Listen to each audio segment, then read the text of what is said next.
Jamaa alimpa ombaomba chakula chake. Ombaomba akakipiga picha chakula. Chakula kikajizidisha mara mbili. Wakati jamaa anaendelea kushangaa, ombaomba akampa zawadi ya simu.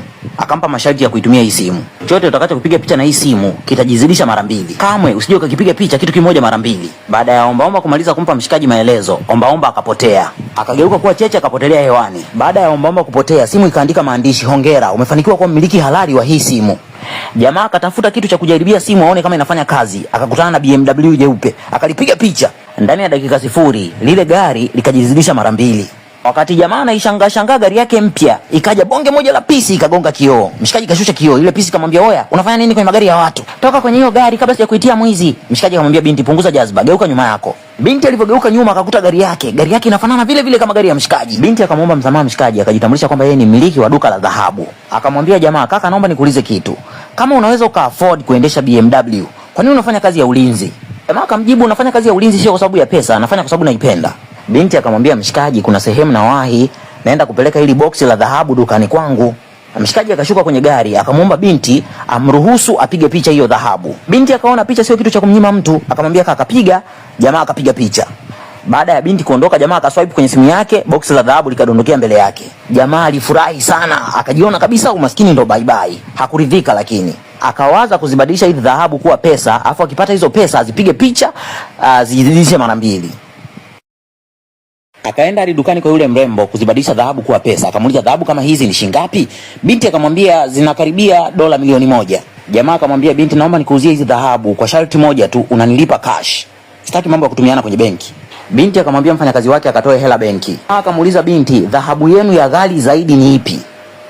Binti akamuoneshia dhahabu kubwa iliyoko ndani ya kioo. Akasema hiyo dhahabu ina uzito wa kilo 3. Thamani yake ni dola milioni 2 za Kimarekani. Jamaa akamwambia binti, "Naweza nikaipiga picha?" Binti akamwambia, "Unaruhusiwa." Jamaa akapiga picha. Dakika kadhaa baadaye mfanyakazi akarudi na hela alizokwenda kutoa benki. Jamaa akachukua pesa akaenda nazo nyumbani kwake. Alipofika magetoni kwake akamwaga pesa kitandani, akazipiga picha, akazizidisha mara mbili. Baada ya hapo jamaa alimpa ombaomba chakula chake. Ombaomba akakipiga picha chakula. Chakula kikajizidisha mara mbili. Wakati jamaa anaendelea kushangaa, ombaomba akampa zawadi ya simu. Akampa masharti ya kuitumia hii simu. Chochote utakacho kupiga picha na hii simu kitajizidisha mara mbili. Kamwe usije ukakipiga picha kitu kimoja mara mbili. Baada ya ombaomba kumaliza kumpa mshikaji maelezo, ombaomba akapotea. Akageuka kuwa cheche, akapotelea hewani. Baada ya ombaomba kupotea, simu ikaandika maandishi, "Hongera, umefanikiwa kuwa mmiliki halali wa hii simu." Jamaa akatafuta kitu cha kujaribia simu aone kama inafanya kazi. Akakutana na BMW jeupe. Akalipiga picha. Ndani ya dakika 0 lile gari likajizidisha mara mbili.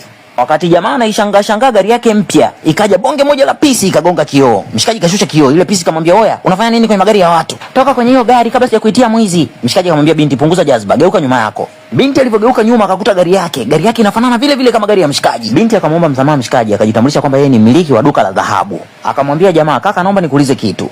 Kama unaweza uka-afford kuendesha BMW, kwa nini unafanya kazi ya ulinzi?"